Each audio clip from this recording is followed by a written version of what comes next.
गर्मी में गरीब बहू का घास और मिट्टी का जुगाड़ू ससुराल। अच्छा है कि तू सहेली से देवरानी बनकर आ रही है। हाँ, मुझे भी यकीन नहीं हो रहा, हम दोनों ने पहले से ही सोचा था कि एक ही घर में शादी करेंगे।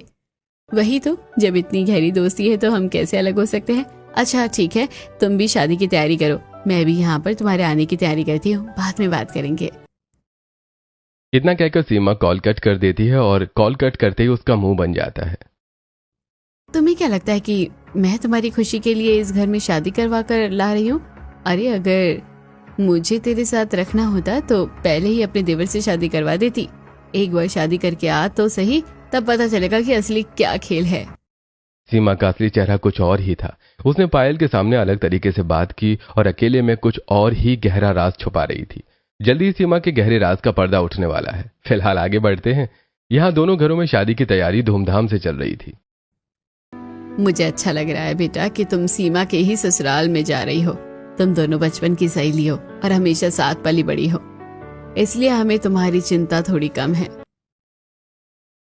हाँ बेटी, बिल्कुल।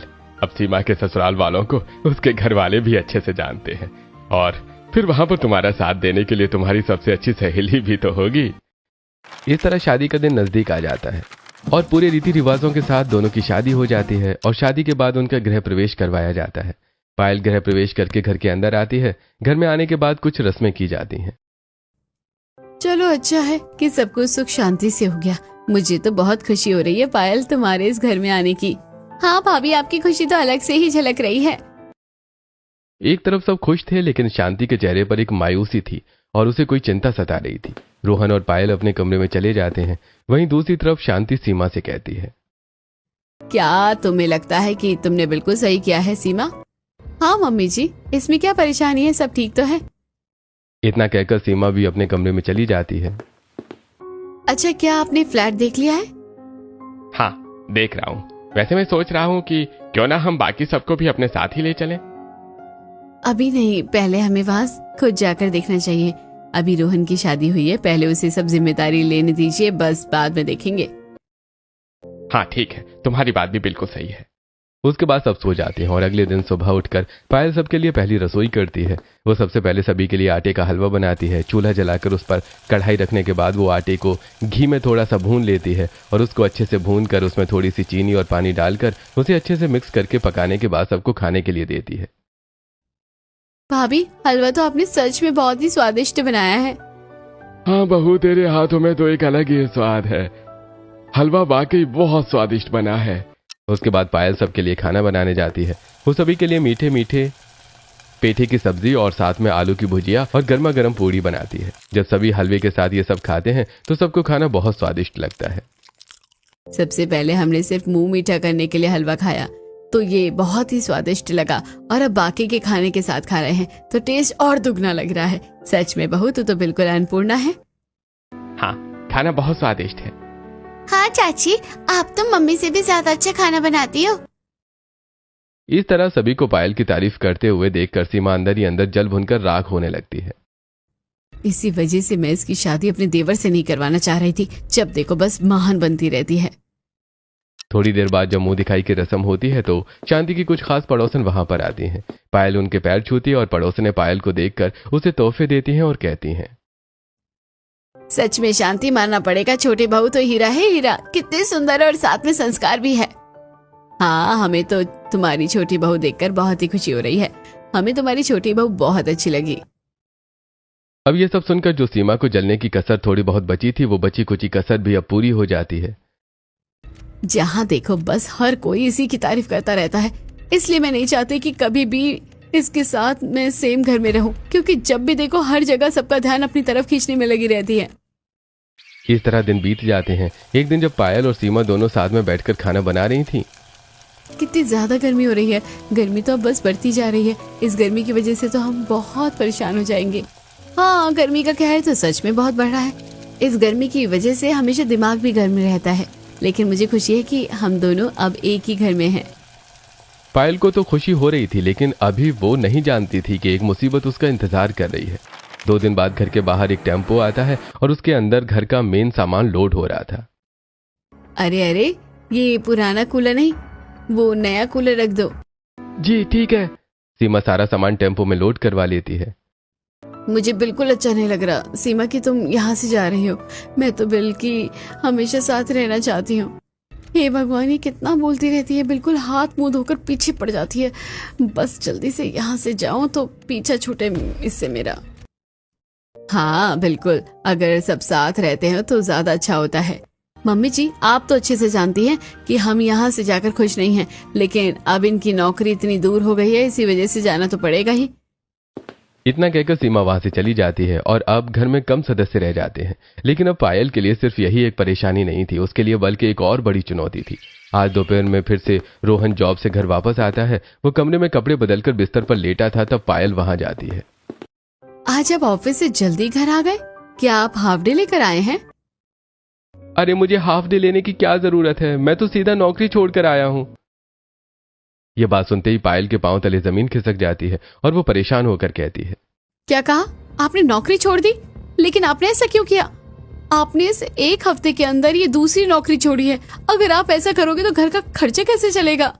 देखो, घर का खर्च को चलाना मेरी जिम्मेदारी नहीं है, ये सब तो भैया अपने आप देख लेंगे। लेकिन मैं किसी के यहाँ नौकरी नहीं कर सकता। जब देखो मुझे ऑर्डर मारते हैं। मैं तो अपना खुद का बिजनेस करना चाहता हूँ। मुझे तो अपना खुद का बिजनेस चाहिए और मैं अपनी मनमर्जी का मालिक बनूंगा। ये बात सुनकर पायल को गुस्सा आ जाता है। भैया पहले ही कितनी मेहनत कर रहे हैं और अब वो लोग फ्लैट में चले गए हैं, वहाँ पर उन्हें उसका होम लोन भी भरना है। अब भैया कब तक कमाकर ऐसे हमें देते रहेंगे? अब आपको भी कुछ करना चाहिए। सिर्फ इस रीजन की वजह से आप नौकरी नहीं छोड़ सकते, वरना घर में खाने के लाले पड़ जाएंगे। देखो, मुझे ज्यादा शिक्षा देने की जरूरत नहीं है, समझी ना। तुम्हें इस घर में आए हुए अभी सिर्फ 10 दिन हुए हैं, लेकिन तुम्हें नहीं पता ये घर ऐसा नहीं है, काफी अलग है। यहाँ सब चीज का इंतजाम हो जाता है। अब तुम जाओ यहाँ से और मुझे आराम करने दो और अपनी अगली इन्वेस्टमेंट के बारे में सोचने दो कि मुझे कौन सी शेयर मार्केट में इन्वेस्ट करना चाहिए। मुझे तो लगता है कि आपका बचा कुचा सब कुछ गंवाने का इरादा है। पिछली बार जो पैसे लगाए थे वो भी डूब गए हैं। कम से कम इस बार तो रहने दीजिए, ये एक जुआ है। लेकिन रोहन कहाँ पायल के समझाने से मानने वाला था। एक तरफ घर में राशन खत्म होने वाला था और वहीं दूसरी तरफ रोहन की लापरवाही। अब तो उसने बिल्कुल नौकरी ढूंढना भी बंद कर दिया, जिसकी वजह से पायल बहुत परेशान रहती थी। एक दिन, मम्मी जी, राशन खत्म हो गया है, अब हम क्या करेंगे? कोई बात नहीं बेटा, तू चिंता मत कर। मैं अभी पवन से कह देती हूँ, हमें कुछ वो पैसे भेज देगा। लेकिन मम्मी जी, भैया से इस तरह पैसे मांगना अच्छा नहीं लगता। पहले ही उनके ऊपर पैसों का लोड है, उनके ऊपर इस तरह और बर्डन डालना अच्छा नहीं है। मैं जानती हूँ बेटा, लेकिन हमारी मजबूरी है और हम उसके अलावा क्या कर सकते हैं? तुझे तो पता है कि रोहन का स्वभाव कैसा है। मुझे तो समझ नहीं आ रहा कि जब तुझे पहले ही पता था कि रोहन ऐसा है तो तूने उससे शादी करने के लिए हाँ क्यों कहा? नहीं मम्मी, मुझे शादी से पहले इन सब चीजों के बारे में कुछ भी नहीं पता था। ये बात सुनकर शांति के पांव तले जमीन खिसक जाती है। अरे मम्मी जी, आप चिंता मत कीजिए। मेरी फ्रेंड शादी करके यहाँ आएगी तो सब अच्छा हो जाएगा। हम दोनों इस घर में साथ रहेंगे। बेटा, मुझे उस चीज से कोई परेशानी नहीं है, लेकिन तुम तो रोहन की आदत के बारे में अच्छे से जानती हो ना। किसी भी लड़की की शादी रोहन से करवाना मुझे तो ठीक नहीं लगता। जब तक ये सुधर नहीं जाता तब तक इसकी शादी का कोई फायदा नहीं है।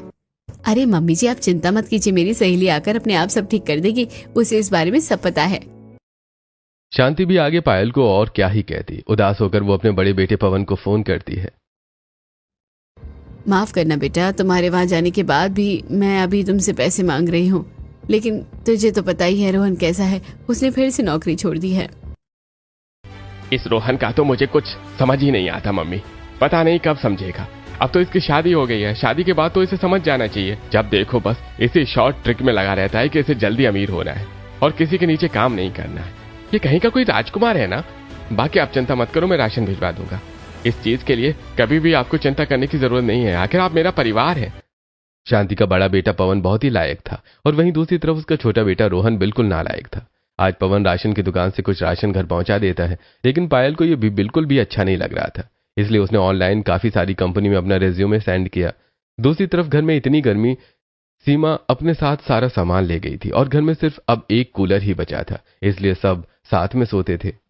आजकल ये कूलर की हवा भी फेल होने लगी है। सच में यहाँ तक बिल्कुल हवा ही नहीं आ रही है। अरे तो भैया को बोल दो ना कि हमें नया कूलर लाकर दे देंगे। अब क्या जिंदगी भर बुढ़ापे तक का तेरा ठेका वही लेता रहेगा? तुझे शर्म नहीं आती? तुझे भी तो कुछ कर लेना चाहिए। तो क्या हो गया? हम सब एक परिवार हैं, और अभी जो आप मुझे बेवजह डांटते रहते हैं, देखना एक दिन जब मैं बहुत अमीर हो जाऊंगा तब आप सब मुझे सैल्यूट करोगे। रोहन की ऐसी हरकतें देखकर पायल को तो बहुत गुस्सा आता था, इसलिए उसने फैसला कर लिया था कि वो नौकरी करेगी। अगले दिन शांति को वो बताती है, मम्मी जी, मुझे कंपनी ने कांटेक्ट किया है और मुझे इंटरव्यू के लिए बुलाया है, तो मैं आपसे पूछना चाहती हूँ क्या मैं नौकरी कर सकती हूँ? बेटा, तुझे इतना परेशान होने की जरूरत नहीं है, अभी तेरी नई नई शादी हुई है और तू आते ही काम करेगी। अब मम्मी जी, रोहन जी तो काम नहीं कर रहे, तो किसी न किसी को तो करना होगा। इन्होंने किसी से पैसे उधार लिए हैं, कल उस आदमी का भी इनके पास फोन आया था, इसलिए मुझे लगता है कि किसी एक को तो काम करना जरूरी ही है। शांति को भी मजबूरन न चाहते हुए भी हाँ करना पड़ता है, और अब पायल इंटरव्यू के लिए जाती है। देखिए, आपकी नॉलेज तो बहुत अच्छी है, यानी आपने पहले 1 साल कंपनी में काम किया, लेकिन उसके बाद गैप क्यों आ गया? दरअसल उसके बाद मेरी शादी फिक्स हो गई थी और कुछ समय के लिए मुझे जॉब से गैप लेने को बोल दिया गया। ठीक है, तो कल से आप यहाँ पर ज्वाइन कर सकती हैं। Thank you so much sir. इस तरह पायल को जॉब मिल जाती है और वो खुशी खुशी घर आती है। जब ये बात सबको पता चलती है तो सब खुश होने के बजाय थोड़ा दुखी होते हैं। क्या बात है, आप सब इतना परेशान क्यों हैं? क्योंकि हमारे नालायक आवारा बेटे की वजह से तुम्हें नौकरी पर जाना पड़ रहा है। बहू, मुझे बिल्कुल भी अच्छा नहीं लग रहा। कोई बात नहीं पापा जी, मुझे पूरा यकीन है कि एक दिन उन्हें सब समझ आएगा, लेकिन तब तक हमें भी तो कुछ करना चाहिए। वहीं गर्मी से सबकी हालत खराब थी और निधि जब पानी पीती है तो एक तो पहले घर में फ्रिज था, सीमा भाभी फ्रिज भी ले गई, अब तो ठंडा पानी भी नहीं मिलता। तुझे कहा तो था बर्फ खरीद कर ले आ, माँ लाती तो तब जब पैसे होते। सबको परेशान देखकर पायल एक जुगाड़ करती है। वो रसोई के पास वाला एरिया, वहां की मिट्टी को अच्छे से खोद देती है। पायल ने निधि को घास लेने भेजा था, और निधि जब घास लाती है तब पायल वहां पर बहुत सारी घास रखकर उसमें पानी डाल देती है। फिर वो मटके पर गीला कपड़ा लगाकर उस मटके को उसके अंदर रख देती है। थोड़ी देर बाद पानी ठंडा हो जाता है।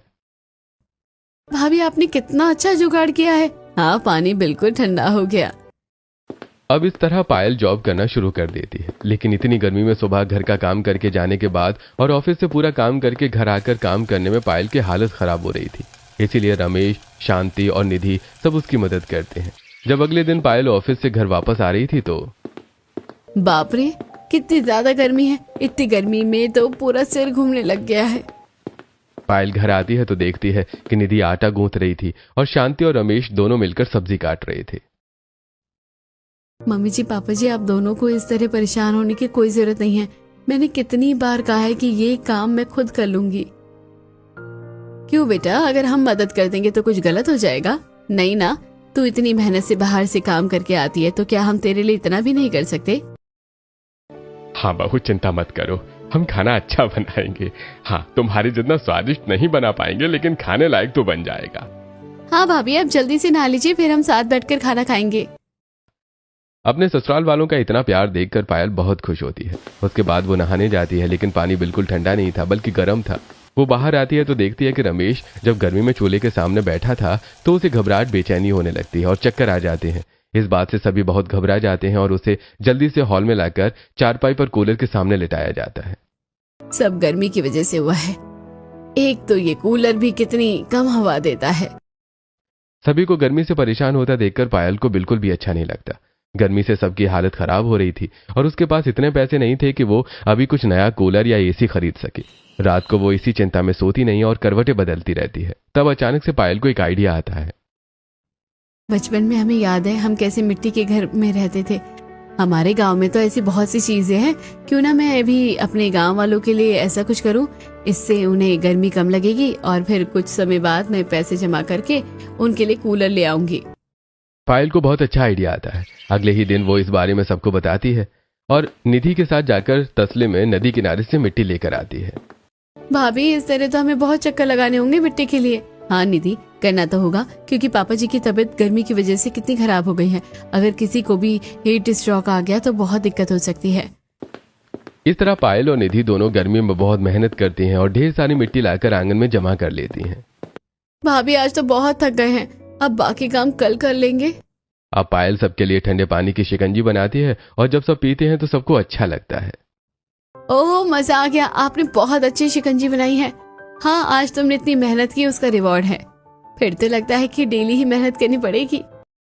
अब अगले दिन पायल ऑनलाइन एआई की मदद से घर को ठंडा रखने के लिए बहुत सी चीजों के बारे में पढ़ती और समझती है और उसके बाद निधि को दिखाती है। देखो, हमें घर को ठंडा करने के लिए ये सब करना होगा। सबसे पहले घर की दीवारों को मिट्टी और घास से लीपना शुरू करते हैं।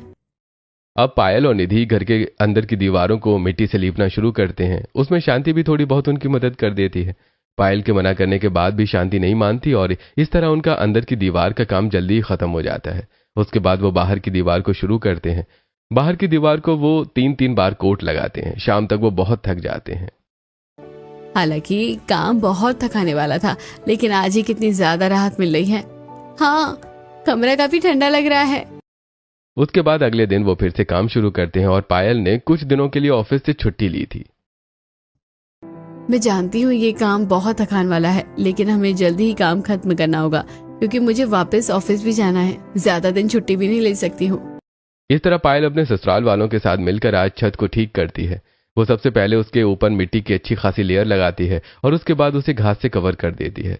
घास से कवर करने के बाद पायल उसके ऊपर बहुत सारे पानी डाल देती है, जिसकी वजह से नीचे तक ठंडक आती है। अब आज वो खिड़की और दरवाजे का काम करते हैं। वो लोहे वाली खिड़की निकालने के बाद वहां पर मिट्टी से खिड़की को बंद करना शुरू करती है और उसके अंदर काफी बड़े बड़े होल कर देती है।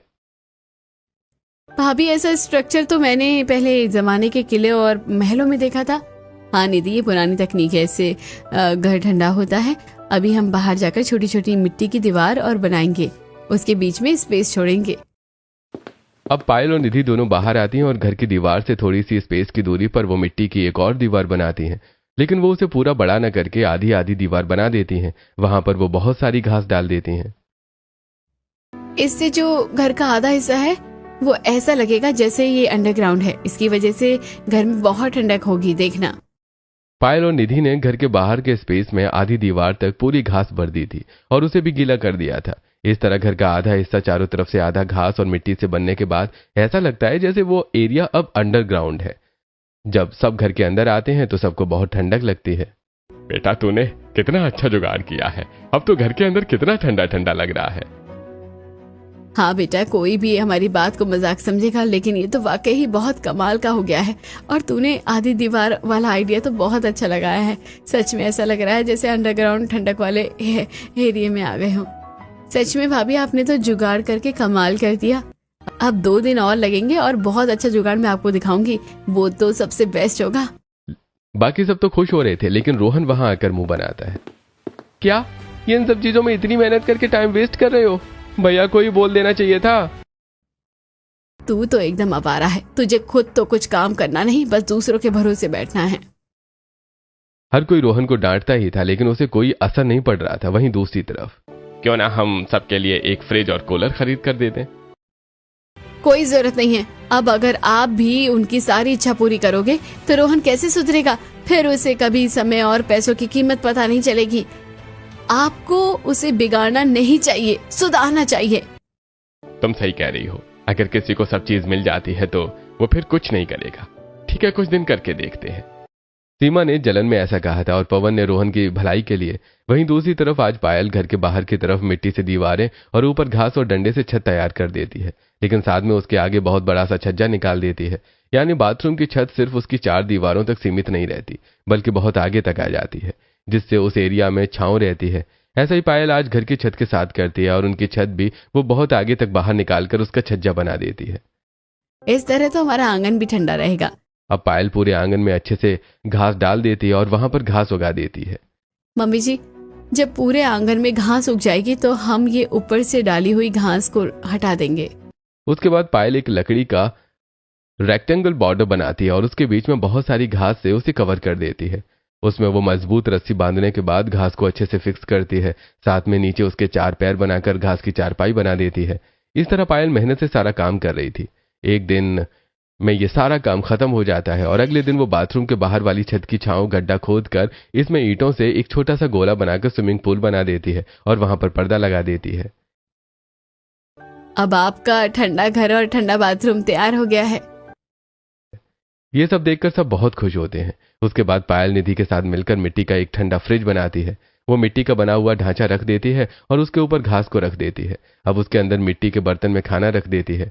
खाना भी काफी देर तक ठंडा रहता है। वहीं दूसरी तरफ घर के बाहर जो आंगन में उसने शेड बढ़ाकर छांव बनाई थी, उसमें वो अपना चूल्हा लगा देती है ताकि घर के अंदर गर्मी ना हो। वो काफी मेहनत से अपना मिट्टी का चूल्हा बनाती है। सच में कोई तो ऐसे ही कहता है, लेकिन मैं सच कहती हूँ कि मेरी छोटी बहू लाखों में एक है। बहू, तूने सच में साबित कर दिया कि जहां चाह होती है वहां राह होती है। इस तरह सब बहुत खुश होते हैं और अब वो गर्मी में ठंडे घर में रहते हैं। वहीं दूसरी तरफ रोहन की आदत नहीं सुधर रही थी। उसने फिर से पैसे इन्वेस्ट किए और फिर से उसे लॉस हुआ। अरे यार, ये फिर से सारे पैसे हार गया मैं तो। इस तरह दिन गुजर रहे थे और कुछ दिन बाद पायल बहुत सारी लकड़ी, घास और मिट्टी लाती है और उन सभी को इकट्ठा करने के बाद उसका कूलर की तरह ढांचा तैयार कर देती है। अब वो निधि के साथ कबाड़ी की दुकान पर जाती है। बहन जी, मोटर बिल्कुल ठीक है, इसे आप चला सकती हैं। ठीक है भैया, आप हमें ये मोटर दे दीजिए। पायल मोटर लेकर घर आ जाती है और उसके अंदर अच्छे से मोटर को फिक्स करवा देती है। पायल ने उसके अंदर बहुत सारी ठंडी घास डाली थी, जिसकी वजह से वो कूलर बेहद ठंडी हवा दे रहा था।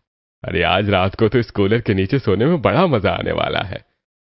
तूने बहुत अच्छा किया बेटा कूलर बनाकर। हमारे पुराने वाले कूलर की मोटर सच में खराब हो गई थी, क्योंकि उसके अंदर से तो हवा आनी बंद हो रही थी। बहुत कम हवा आती थी। भाभी, आपने तो इतने सारे जुगाड़ करके सच में कमाल कर दिया। इस तरह सब खुश हो रहे थे। जब अगले दिन सीमा और पवन दोनों वहां जाकर ये सब देखते हैं तो उनको भी काफी हैरानी होती है। और पिंकी तो वो छोटा सा स्विमिंग पूल देखकर बहुत खुश हो जाती है। वो उसके अंदर निधि के साथ ठंडे पानी में नहाती है।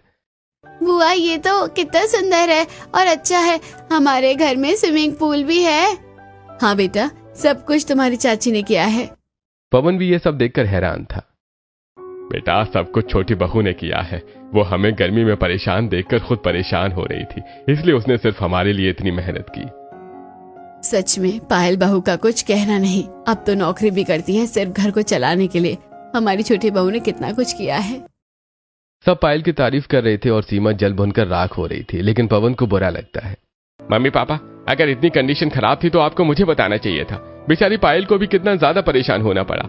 मैं यहाँ से चला गया, इसका मतलब ये नहीं है कि आप मुझसे बातें छुपाएंगे। नहीं बेटा, हम तो तुझे बताना चाहते थे, लेकिन पायल बहू ने मना किया कि अभी तुझे परेशान नहीं करना चाहिए। तेरे ऊपर भी अभी लोन का और बाकी सब खर्चों का भार है। पायल ने कहा है कि हमें हर परिस्थिति का सामना करना आना चाहिए और हार नहीं माननी चाहिए। सच में बहू के जज्बे को सलाम है। इस तरह सब पायल की तारीफ कर रहे थे। हालांकि घर में अभी कुछ अच्छा भी होने वाला था और साथ में बहुत बुरा भी। कुछ दिन बाद पायल सबको बताती है कि वो माँ बनने वाली है, तो इसकी खुशी सबको हो रही थी, लेकिन साथ में रोहन को भी इसकी खुशी थी। हाँ पायल, मुझे बहुत खुशी है। फिर तो मैं अपने बच्चों के लिए और मेहनत करूंगा और जल्दी अमीर होकर उसे बहुत अच्छी जिंदगी दूंगा। मैं तो बस आपसे इतना कहना चाहूंगी कि हम शॉर्टकट की बजाय अगर अच्छे से चले तो हमारी जिंदगी अच्छी हो सकती है, क्योंकि ऐसे में बहुत लॉस हो रहा है। लेकिन रोहन कहाँ समझने वाला था। अगले दिन उसने जिस आदमी से कर्जा लिया था वो आदमी अपने साथ कुछ आदमियों को लेकर वहां आता है। अरे भाई, मेरा पैसा तूने अब तक नहीं दिया।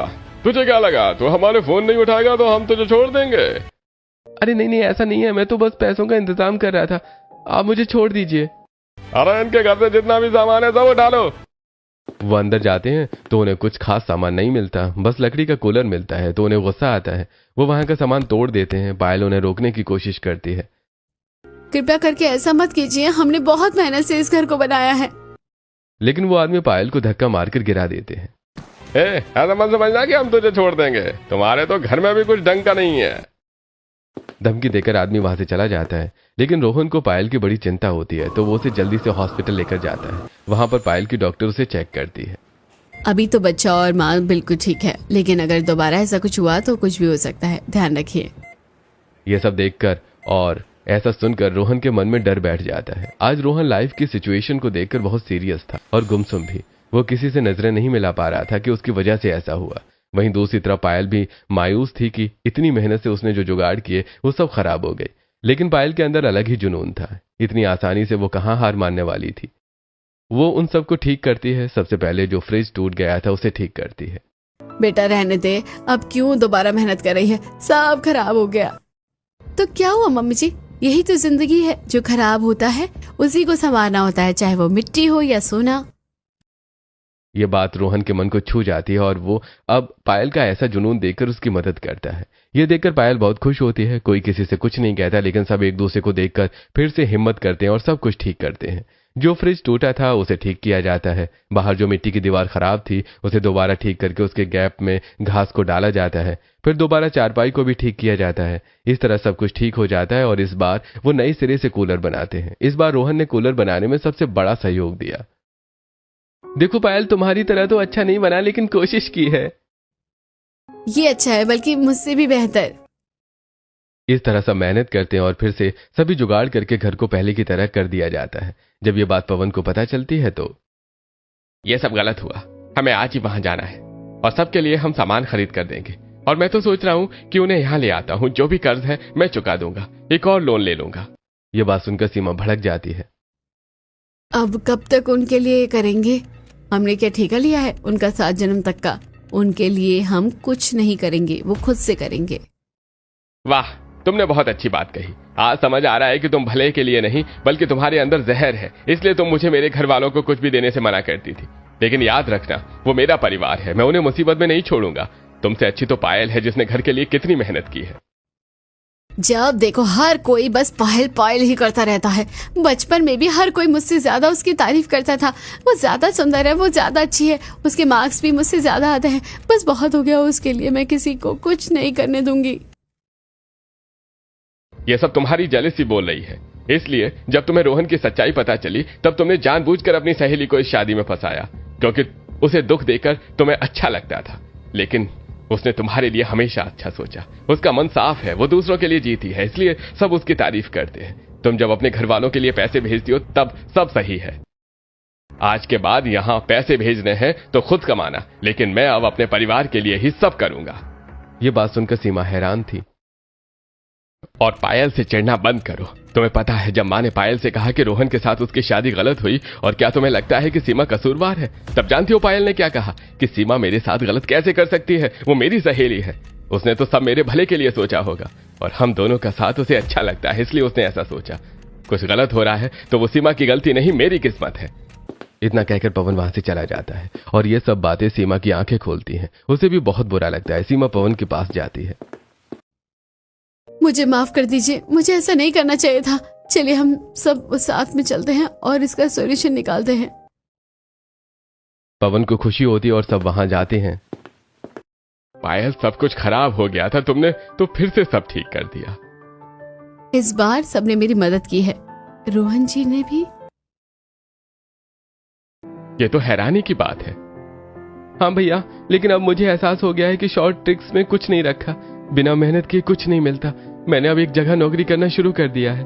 चिंता मत कर, तेरा कर्ज उतारने में मैं तेरी मदद करूंगा। और अगर तू ऐसे ही रहा तो मुझे बहुत खुशी होगी। मैं चाहता हूं तू जिंदगी में बहुत तरक्की करे। मैं आप सबके लिए नया कूलर लेकर आऊंगा। नहीं भैया, आज तक आपने मेरे सारे गलत कामों को संवारा है। बड़ी मुश्किल से मुझे अकल आई है। इस बार मुझे खुद सब करने दीजिए। मैं चाहता हूं मेरा बच्चा भी देखे कि उसके पापा मेहनती हैं और अब मैं लापरवाही नहीं करना चाहता। सभी को रोहन की इस बात पर गर्व होता है, वहीं सीमा पायल से। मुझे माफ करना। माफ तो तुम्हें मैं नहीं करूंगी। सीमा डर जाती है, क्योंकि तुम फ्लैट में जाने के बाद हमें भूल गई हो और हमसे मिलने भी नहीं आती। फिर से पायल की अच्छाई देखकर सीमा का दिल पिघल जाता है और अब सबके साथ अच्छे से रहती है। अब पवन और सीमा कुछ दिन के लिए पायल के बनाए हुए जुगाड़ू घर में ही रहते हैं। मानना पड़ेगा, एसी भी फेल है यहाँ के आगे। अंदर भी कितनी ठंडक है और बाहर भी तो अच्छी शेड लगाकर तुमने गांव में स्विमिंग पूल के साथ घास वाली ठंडी चारपाई भी बनाई है। हाँ भाभी, अब तो बाहर भैया ने शेड में भी पंखा लगा दिया है, वहाँ बैठकर अब और अच्छा लगता है। आज शाम को सभी वहां बैठकर स्नैक्स खा रहे और पड़ोसन भी वहां आती हैं। वहां मिट्टी की शेड और घास की चारपाई पर जब सब बैठे होते हैं तो सच में मजा आ गया। मानना पड़ेगा, शांति बहू चुनकर लाई है। हाँ, मेरी दोनों बहुएं कमाल हैं। इस तरह परिवार में सब ठीक हो जाता है और अब परिवार खुशी खुशी अपने बनाए हुए जुगाड़ू ठंडे घर में रहता है, क्योंकि अभी रोहन को पहले बहुत से हिसाब चुकाने थे और अब वो अपनी पत्नी के सपोर्ट से सब कुछ ठीक करता है।